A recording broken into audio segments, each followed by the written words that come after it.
Well, what's up? Prodigy Do here, and I'm finally bringing you the long-awaited tutorial on how to automatically sync effects. I'm pretty sure most of you probably forgot about it by now, but I'm sure you've seen this edit. As you probably know, I said down here, okay, well I changed it. So I said if I get 20 likes on this video, then I'll do a tutorial on how to automatically sync.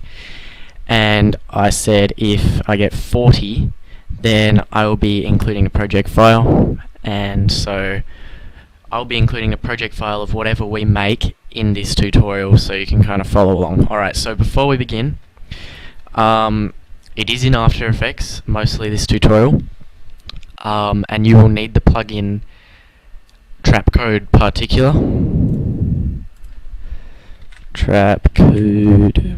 No, sorry. Oh my god, not Trapcode particular. Trapcode sound keys. I don't know what I was thinking. Alright, so it's here.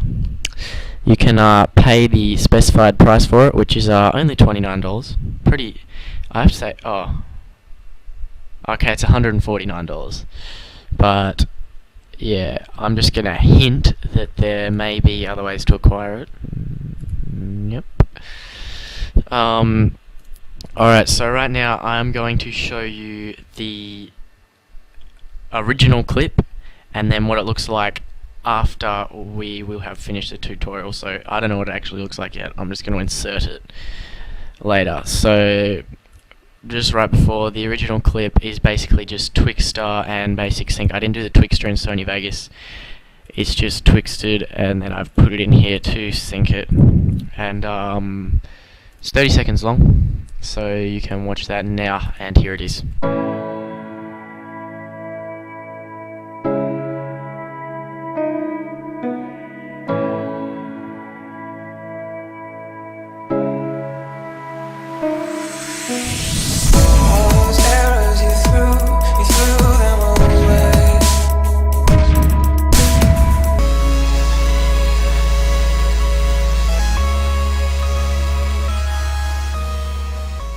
Welcome back. So you saw what that looked like, and now from that, just to kind of explain to you what this tutorial does, you're going to see the final kind of edit, which is what we'll accomplish in this tutorial, and most of the effects will be automatically keyframed by Trapcode sound keys, which we have to set up. So don't just go ahead and do this yourself, you got to listen to me. Okay, so yep, this is what we will be accomplishing.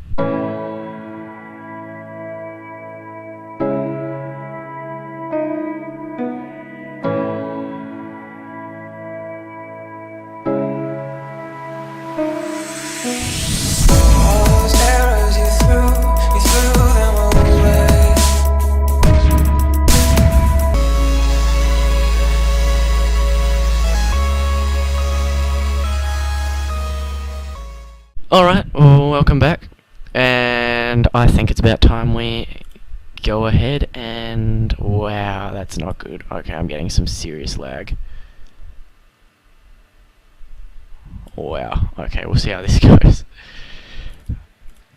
Okay, so what you want to have when you bring it into After Effects is you want to have your edit pretty much done.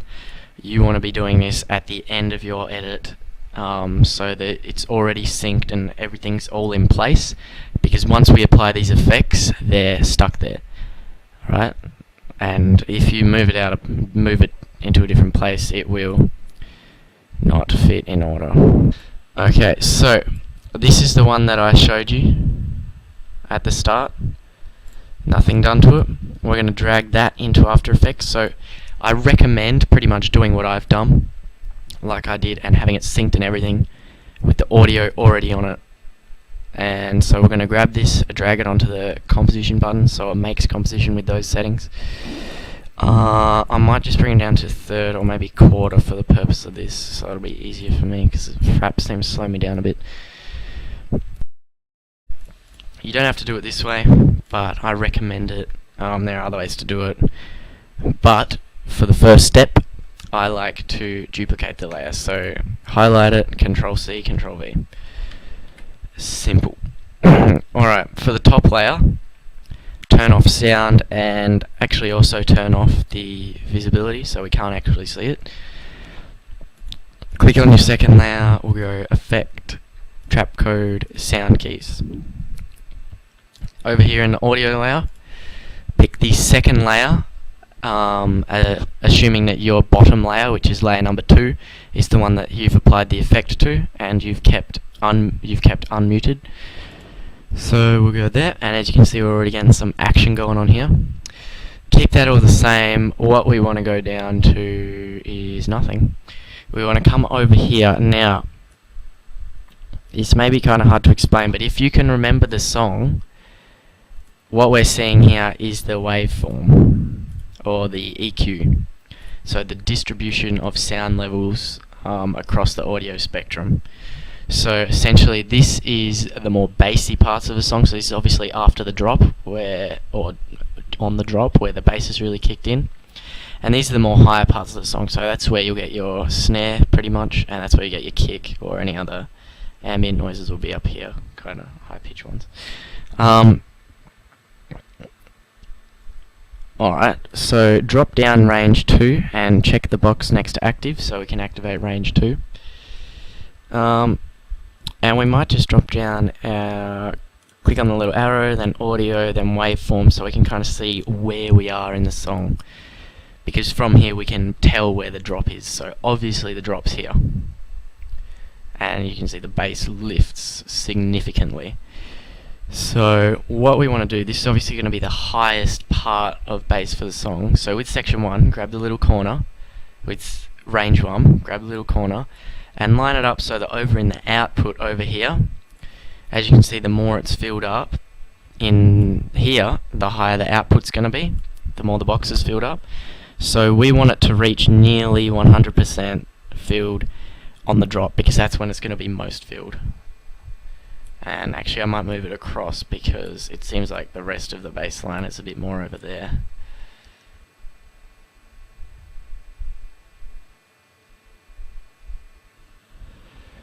Alright, so as you can see right here, look at these little blue ones as I scrub over here. See how they pop up? That is the snare right there. So we're going to grab 2. We're going to bring it over, and and I forgot to mention, when you're doing this, you want to make it so that then getting a consistent output. Like, see how this is getting a reasonably consistent output on 1,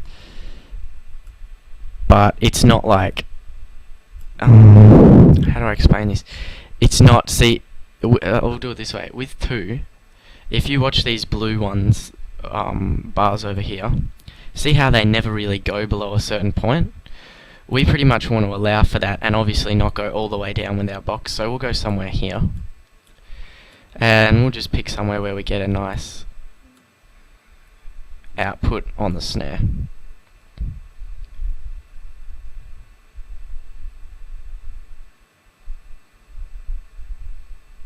Nice. I might just move 1 across 1. Yeah, that's good. Okay, so we've done range 1 and range 2. So this will allow us to sync the kicks and snares, or the bass and the higher range frequencies in the second part of the song. But in the first part, the spectrum isn't even touching those boxes. Maybe, no, it's not even touching them at all.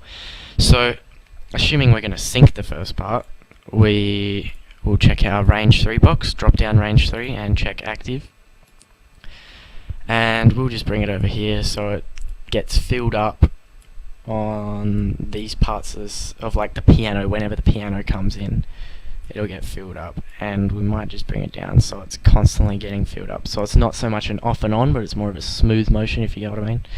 You probably don't, but whatever. Might bring that down a bit just so we get a bit more of an output. Yeah, that'll do. Alright, so I'm pretty happy with that so far, so I'm going to click apply, and this could take a long time for you.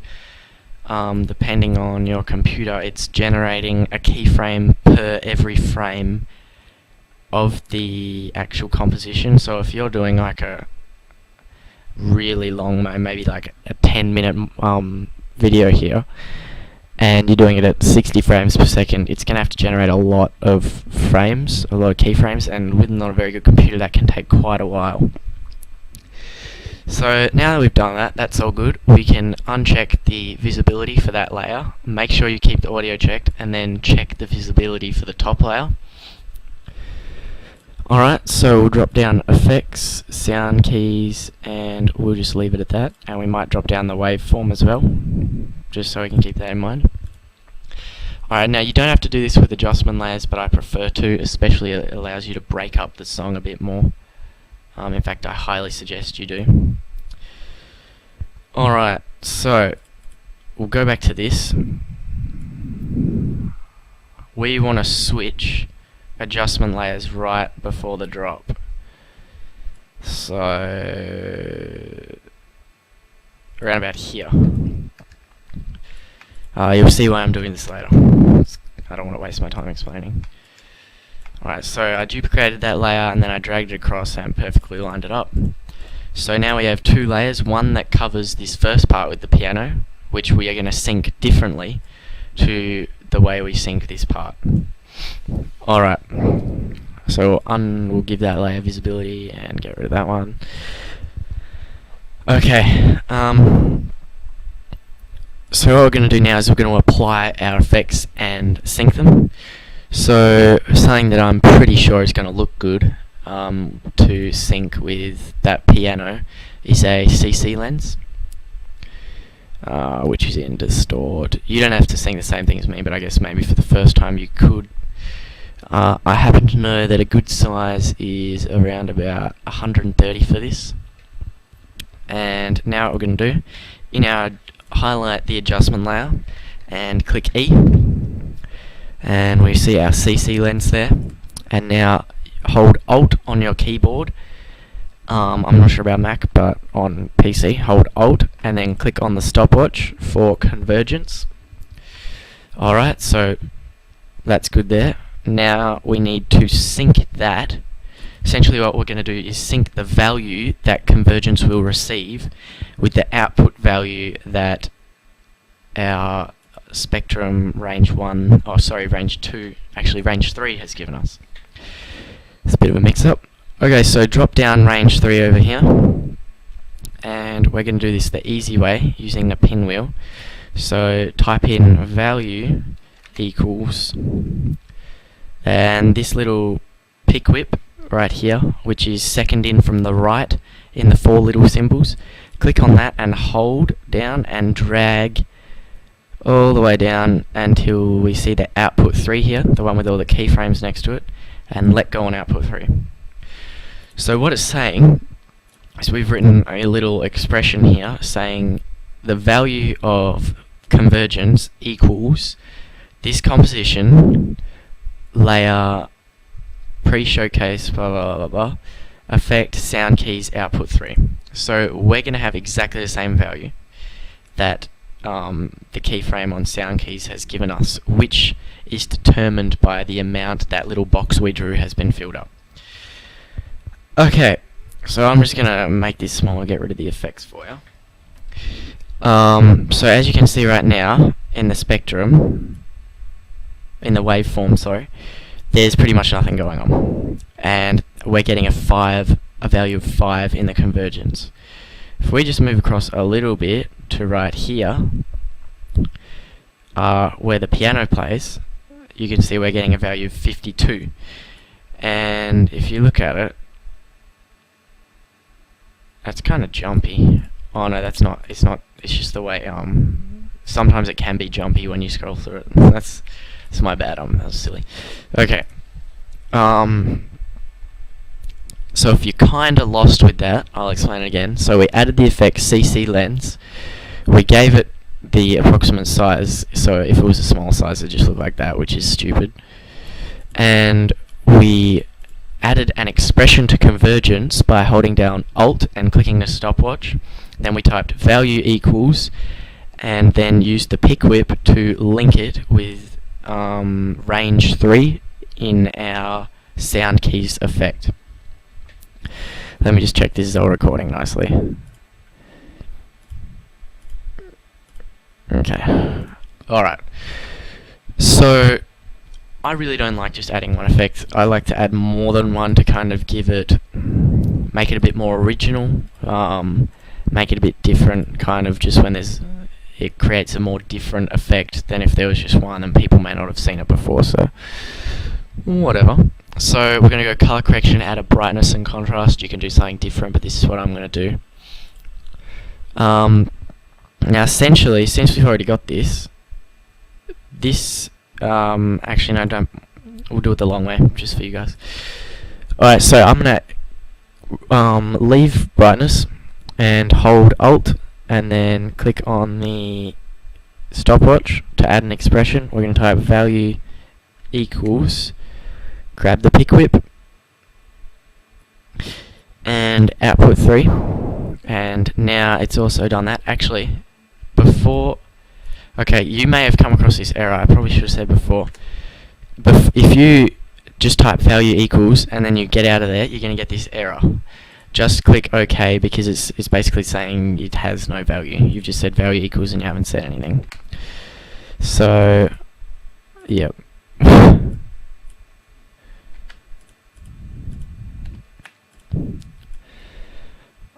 Alright. So, now, you may have been thinking before, well, what if the value it gives us is too high for the effect that we're applying? After Effects is really great. We can pretty much use it as as a calculator, kind of, to adjust the value it's giving us. If you don't really understand what I'm saying, and you'll see in a second. So I'm going to go to the piano bit right here. So this is way too dark, way too much contrast. So we can either add, subtract, divide, or multiply from the value that we are getting to form a new value, and this basically be done by the subtract or add or the little asterisk or this forward slash button. The asterisk does times and the forward slash button does divide, and yeah, so usually if you want to make a value smaller, you want to divide. You don't want to subtract, because then at points you may be getting negative values, and negative contrast is ugly, okay? So we're going to divide this. At the moment we're getting 52. We might divide this by 5, because I happen to know 10 is a reasonably good value to get. Yeah, so it just darkens a bit. That's nice. Alright, so we're going to kind of do this quick. We're going to go and do the second part of the whatever we're doing. The second part of the little edit right now. Second part of the syncing. So click on that adjustment layer, have it highlighted. What effects will be nice? Generally, we'll go with CC lens again. Distort, and we'll sync this with the bass.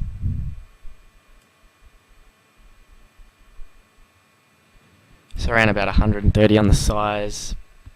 I'll get this ready. Range 1 was our bass range. You can actually do Alt click up here if it makes it easier for you. So we're going to type value equals, grab the pick whip, pick whip, that's what it's called, and drop it on output 1. We've got our value, and we already know that it's going to be pretty decent. That's as intense as it will be, because that's the drop. That's pretty cool. I like the way that's turned out. So we know that that's fine, because it was fine before, and we're going to assume that it's fine again now. We might add one more thing to the bass. Color correction, let's try and do something different.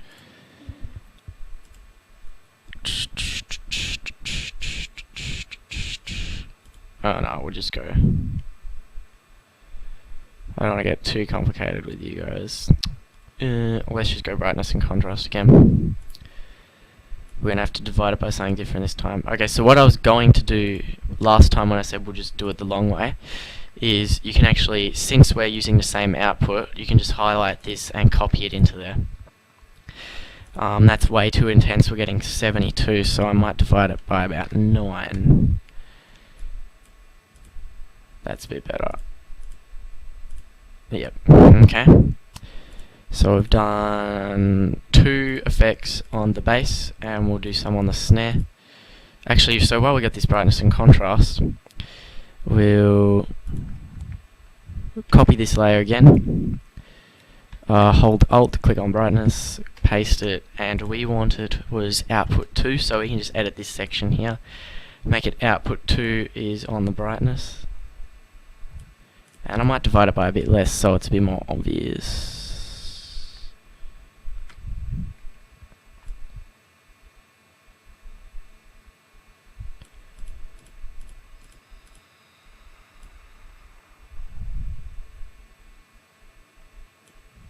Yep, that looks alright. What else can we add?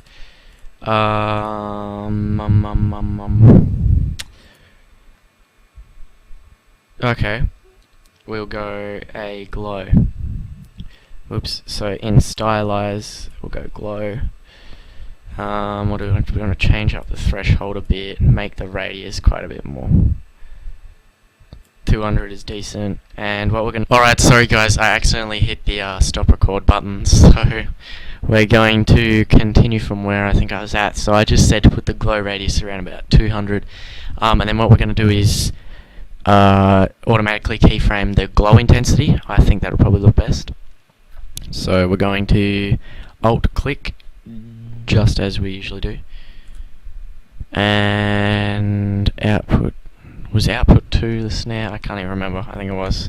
So we'll copy that in, and it's gonna a value of 1 in glow intensity is pretty big. A value of 5 is really big.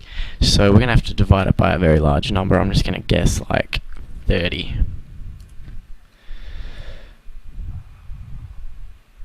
That's still pretty intense. 50.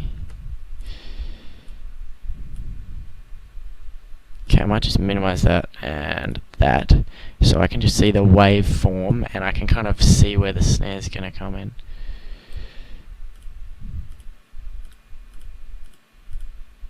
So that's the snare right there. That's how intense it's going to be. I personally think that's a bit intense, because we're getting 1.4 is not too bad, but divided by 80. Still a very significant difference. Okay, let's just go ahead and do it by 100. Alright. So look at that. Okay, I'm gonna show you one more thing. Let's say I had... Okay, so I add an effect. What's an effect that... okay. Okay, I'm just talking to myself here, you don't have to worry. Okay, so this is something that really, kind of screwed me over, that I just could not figure out. What happens if you're keyframing something and it's got 2 values? Well, originally I just thought, oh, okay, it's going to give it to both of the values. But it doesn't actually do that. If I were to go and grab one of these, I'll just copy and paste this one in just for the sake of being fast. We'll go position XY, so that needs 2 values, so yep, it's all in. That's exactly what it was. May as well get rid of the divide 5, and yep, so we get that. So what we have to do, oh wait, let me think, where are my little square things?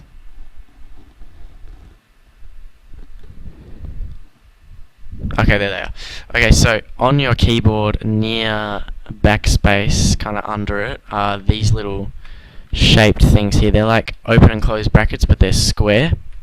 What we need to do is put one of them at the start, and essentially think, and then an open bracket, and then a closed bracket. And what you need to do is think of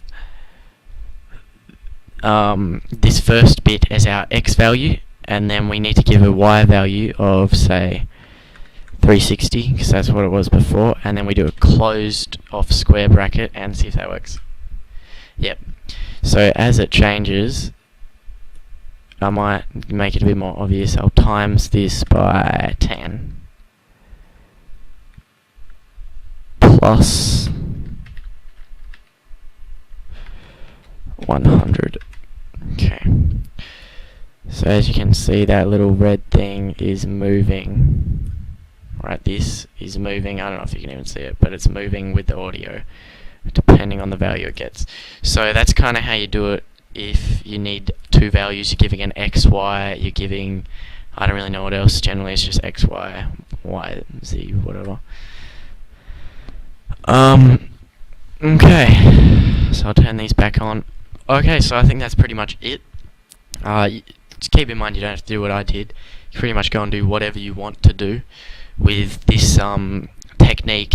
And if people, I'm going to ask that you don't upload a tutorial yourself on how to do this, because